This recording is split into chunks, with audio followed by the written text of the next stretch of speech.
everybody, Papa Gord back, and here is, I guess, kind of a review, but not really.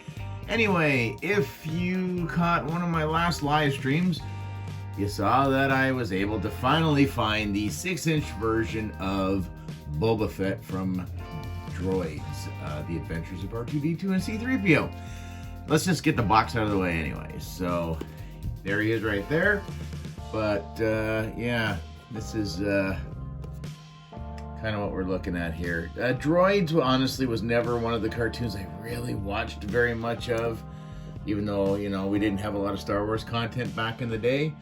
But, yeah, you know, I'd catch the odd episode here and there, but I think I watched more of the Ewoks, which, shh, don't tell anybody. But, yeah, it's kind of that style again, right? Like I called them, the novelization books. So, there you go right there. So we'll just close that up, get this out of the way, and have a quick look at him. So, right off the bat, if you have, let's just move him out of the way first. Any of these guys, you basically have this guy right here. And it's the original body, the original mold for Boba Fett. Not like the new deluxe Boba Fett we've just gotten recently, or going old school, not old school, but you're going to Book of Boba Fett,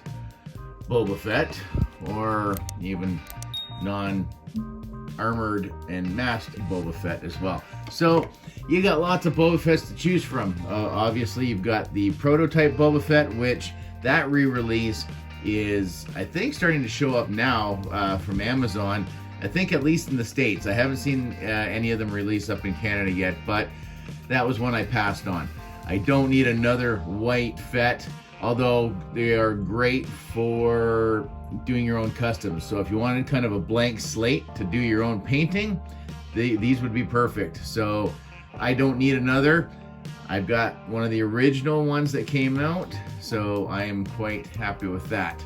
The middle Boba Fett, that's Archive Boba Fett, because I never did have an original Fett, which I do now, and I've had for a couple of years now, thanks to TK, Brian. So I do have an original Fett with the Han Solo and Carbonite. This is the 2013 SDCC set. But that Boba Fett will never, ever come out of that display. And then, absolutely, of course, the Kenner colored Boba Fett that was on card that I opened and took off of card that a lot of people thought I was absolutely insane for doing.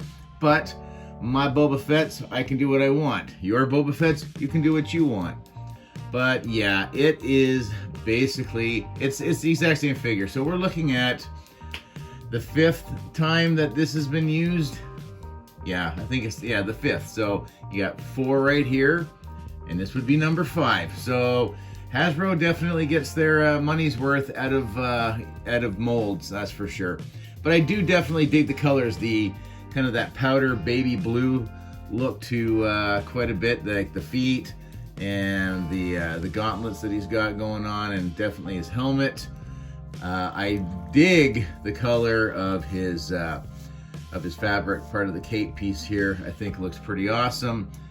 Whereas we've got it all in white, and then we've got kind of more of that, the beige and the browns. So this is definitely more browns and oranges. So just all kinds of crazy. And then just, you know, the very subtle kind of light browns and beiges and what have you. But yeah, if you've got any of these, you have this guy, and unless this really tugs at your heartstrings, or if you're like a massive Boba Fett fan, I would say absolutely get him. I did, and I'm still up to date because you guys know I love my Boba Fett. So of course he was a no-brainer to add to my Boba set, I guess. And yeah, needless to say, you guys know how much I'm enjoying The Mandalorian, and I do enjoy the Book of Boba Fett. So yeah, you give me any more of the T-bar visors, and I'm all in. But yeah, I would say as far as kind of nostalgia and throwback, You know what, the mold's fine. I've never really had an issue with the molds. You do definitely need to be careful with some of the plastic wiring that they've done, that you can see they've just kind of tucked up in behind on the armor. So this one's always the side that you just have to be a little bit more careful about. Other than that, it's, like I said, it's exactly the same as any of these guys. Really, Kenner, the only difference with him, no fabric, no soft goods. And when they did finally give us an upgrade, they took away the soft goods and they went back to a plastic. So, I mean, you know, there's some give and there's some take. I am absolutely over the moon with the upgrades and what we got with finally getting a new Boba Fett mold. But at the same time, I never ever really had a problem with the original.